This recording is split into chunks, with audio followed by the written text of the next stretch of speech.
Bueno amigos, para mi siguiente segmento de arte estoy acompañada de un verdadero genio, un artista en toda la expresión de la palabra y estoy hablando de Tomás Oliva. ¿Cómo está?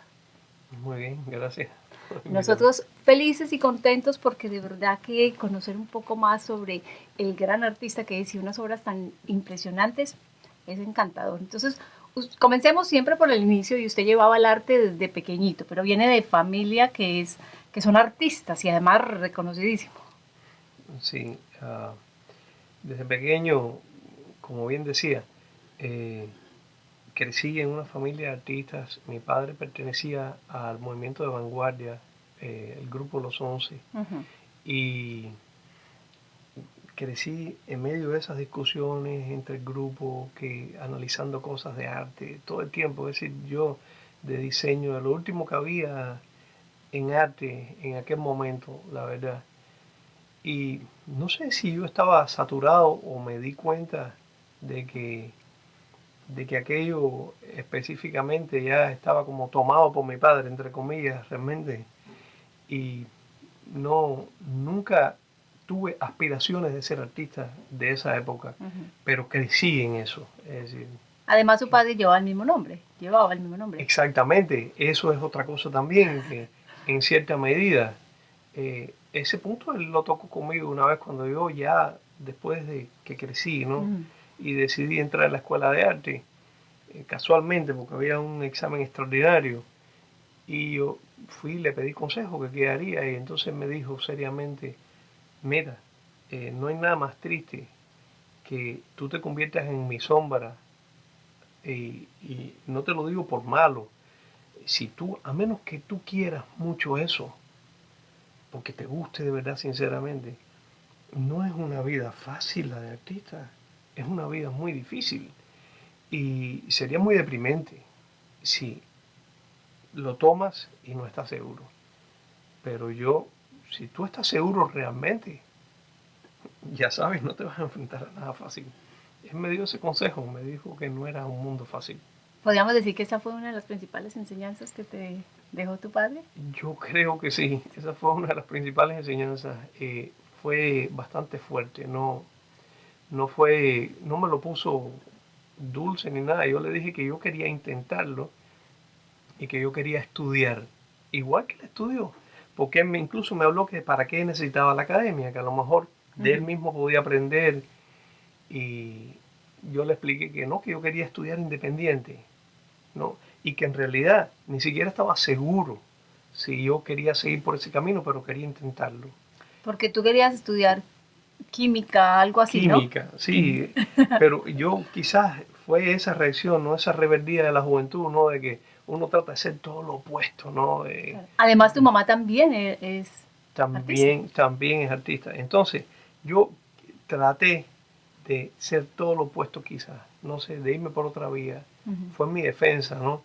Y nunca me llegó la respuesta a la solicitud que yo hice para la escuela de química, y sin embargo apareció un examen extraordinario en la Escuela de Arte San Alejandro, después del examen común Uh que se -huh. hace. Y Y fue ahí donde hizo clic. bueno, una vez que aprobé el examen, porque eso fue lo que yo le expliqué a mi padre también, si apruebo, nadie va a tratar de que yo entre en la escuela. Es decir, si entro, algo tendré, y lo Uh -huh. intentaré con todas mis fuerzas, eso sí. Pero si no entro, pues continuaré mi vida por otras vías, es que Dios no quiso, o lo tomaría así, ¿no? Y pues entré y comprendí que yo no sé qué hubiera sido mi vida si yo no hubiera entrado en esa escuela. Increíble. Francamente, no sé, a veces pienso que ese camino me vino dado de alguna manera, de otras dimensiones, El ¿no? universo conspiró y llegó. Una conspiración del universo, no sé si para bien o para mal, pero ahí está. Definitivamente para bien de la humanidad. Porque Espero que las sea obras sí eso. son bellas. Gracias. Ok, aparte de pintar, ha sido profesor por más de 20, 25 años, pero es un profesor, digamos, que se entrega totalmente, que da todo el conocimiento que tiene. ¿Qué le gusta más, enseñar o pintar? Es interesante, porque a mí me gusta mucho enseñar. Uh -huh. Yo digo que si yo me sacara la lotería, por ejemplo, por decirlo así, es decir, me hiciera rico de la noche a la mañana y no tuviera necesidad de trabajar, yo me ofrecería mis servicios gratis una vez a la semana en una clase en alguna universidad, porque eso sí, a mí me gusta el nivel superior. Me Enseñar gusta, en la parte superior. sí, como le dicen acá, Higher Education. Ujú. Y es donde tengo mi experiencia en la Escuela de Arte San Alejandro, 10 años, en la Universidad Autónoma Metropolitana, en el Olympic College, el Seattle Central Community College, el Edmonds Community College, y he dado clases a niños Increíble. también, en fin, veintitantos años, ¿no?, de experiencia. ¿Cree que hay cultura para el arte o todavía nos falta inculcarle un poco más el arte a nuestros niños? Eso es una buena pregunta. Es una buena pregunta. Yo creo que la manera en que se está enfocando esta organización con la que yo trabajaba en Seattle, trabajé durante 10 años con ellos, se llama Arts Course. Ujú. eh, una de las tareas que tiene es de llevar el arte, de hacer contratos con las escuelas, donde por determinados recursos, falta de recursos, quizás no se le da la oportunidad a los niños de estudiar clases de arte, pero incluso en las que yo he visto que se dan clases de arte, no se da el arte enfocado en la manera en que debe darse. Es un poco como le dan a veces platos desechables y qué sé yo, y hacen como que para el día del pavo o para el día de no sé qué, y en realidad como que se desnaturaliza Lo el hacen como concepto. proyectos, no como inculcarle el arte. Sí, exactamente. Es que el arte como tal es algo que es parte de la naturaleza humana, muy profundo, es una parte muy profunda de la naturaleza humana y es la que realmente hace al hombre lo que es. El arte es lo que es, perdón, el hombre es lo que es producto del arte. Ujú, Eh, definitivamente. y ahora dirán, bueno, ¿y la tecnología qué? La tecnología siempre fue paralela, pero el arte estuvo primero. El arte estuvo primero. Hablando de la tecnología, ¿cree que referente al arte le ha ayudado todos los avances que hemos tenido, digamos, en los últimos tiempos, que ha sido mucho más, o cree que al contrario ha desplazado un poco el arte? Yo pienso que el arte y la tecnología son dos cosas que marchan paralelas. Ujú. El arte es la naturaleza humana y la tecnología es el medio que utiliza eh, ese hombre para materializar su naturaleza. Es decir, el hombre usa tecnología para plasmar su naturaleza Para y, expresar su arte. y expresar su arte. Pienso que todos los artistas más destacados en todas las épocas han utilizado los recursos tecnológicos más avanzados que han tenido a mano, de una manera o de otra. Algunos reticentemente se han negado a usarlos, no, han dicho no, Ujú. yo voy a seguir esta manera, pero en general yo pienso que el arte en realidad tiene que ver con la fuerza del espíritu del hombre, más que con la capacidad de, tecnológica que pueda tener. La mayoría de las obras de arte en el mundo se han hecho a punta de espíritu y no con facilidades tecnológicas. Usted también maneja las esculturas y maneja cerámicas, el arte en todas sus expresiones. ¿Se considera escultor? Técnicamente me considero Sí. escultor. Sí, ¿Y cuál le gusta más, pintar o hacer escultura? eh, O las dos. depende. Yo miro las manifestaciones artísticas de acuerdo a lo que necesito expresar en ese momento. Ujú. Sí, de acuerdo a la necesidad de lo que tengo que expresar. Y cada cosa permite expresar un nivel de relaciones emocionales y sensoriales y de crear, porque a todas estas, todo esto tiene que ver con el espectador. Ujú. El arte en sí no es solamente una reacción catar, eh, catársica, Ujú. ¿no? Del artista, ¿no?, que hace catarsis haciendo la obra y llega a un estado alterado de conciencia. Eso es parte del proceso, pero la otra parte del proceso está el espectador que se enfrenta a la obra y que reacciona con la obra de una manera o de otra. Y ahí es donde vienen también la diferencia en los estilos. Ujú. eh, el acercamiento al espectador. Eso es un punto muy Muy interesante. importante, definitivamente. Hablemos de la inspiración. Hubo personas, digamos, en los inicios en los que le llega una inspiración. Por ejemplo, William Shakespeare fue un gran inspirador para usted. William Shakespeare, en los años 80, precisamente, eh, uno de mis alumnos, casualmente, me trae, yo había leído de Shakespeare las obras grandes, ¿no? Las novelas, las tragedias, las grandes tragedias, pero un alumno una vez me trae al aula el soneto 66 de Shakespeare, traducido al español. Increíble. Y yo siempre había querido estudiar inglés y empecé a estudiar inglés en Ucrania. En realidad, aparte del instituto, yo me pagaba una clase porque siempre me gustó y mi meta era haber podido leer a Shakespeare, cosa que no he logrado todavía en inglés. Es decir, mi meta era esa, poder leer a Shakespeare, porque lo admiraba mucho, sinceramente, me impresionaba. Hamlet me impresionó mucho. Y este soneto 66 fue como que abrió algo en mí, como una avenida, me impactó al punto tal que ya no me desprendí nunca más de él. Me lo aprendí de memoria, lo memoricé en español Wow. y me lo sé de memoria. Y después me lo aprendí en inglés también. Solo In- logró el sueño. Incluso ese soneto 66, yo le pagué a un profesor privado, estando en La Habana todavía, para que me ayudara con la pronunciación, porque yo era como, he sido realmente toda mi vida un como auto estudiante. Se me olvidó ahora la palabra, como que he estudiado solo, es decir, no, Estudiante. sí, sí, eh, self-taught, ¿no? En inglés. Y en inglés. Yo estudié el inglés solo, técnicamente, con ayuda de diccionarios y con unas pequeñas clases que tomé en Ucrania. Y después acá tomé algunas clases también, pero fundamentalmente el inglés que yo conozco lo he estudiado solo. Y con la pronunciación tuve mucha dificultad siempre, ¿no?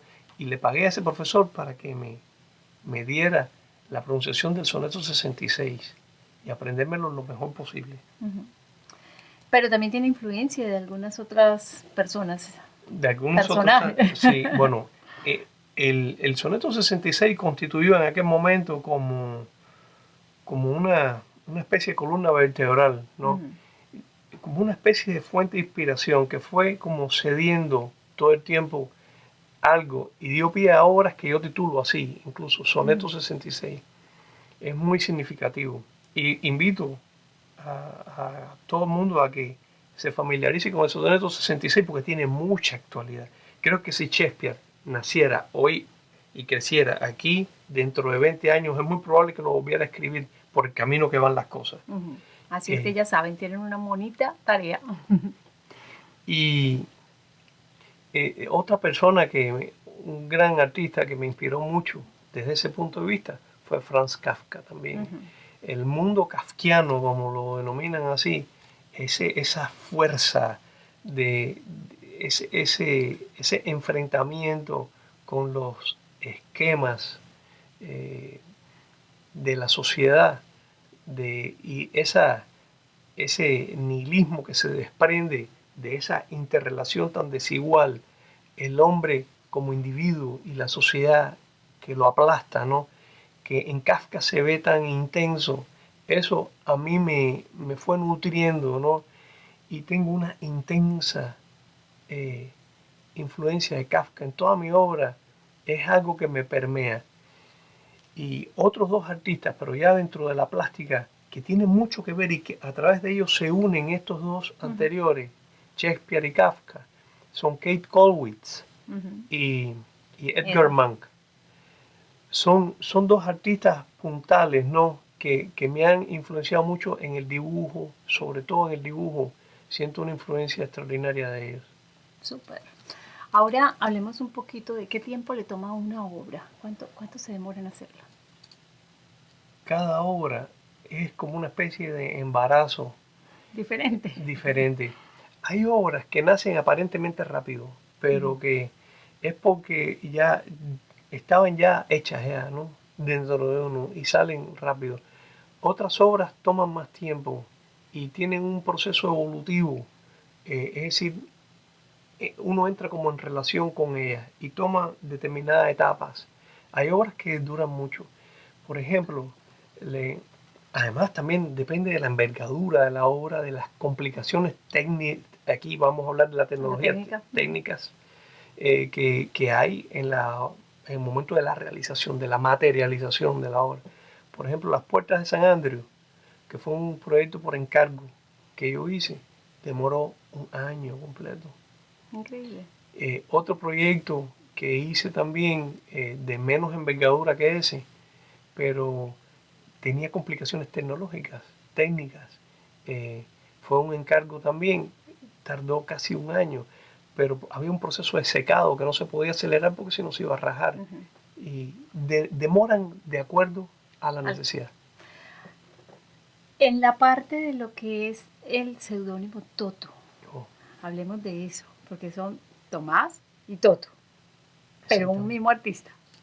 Exactamente.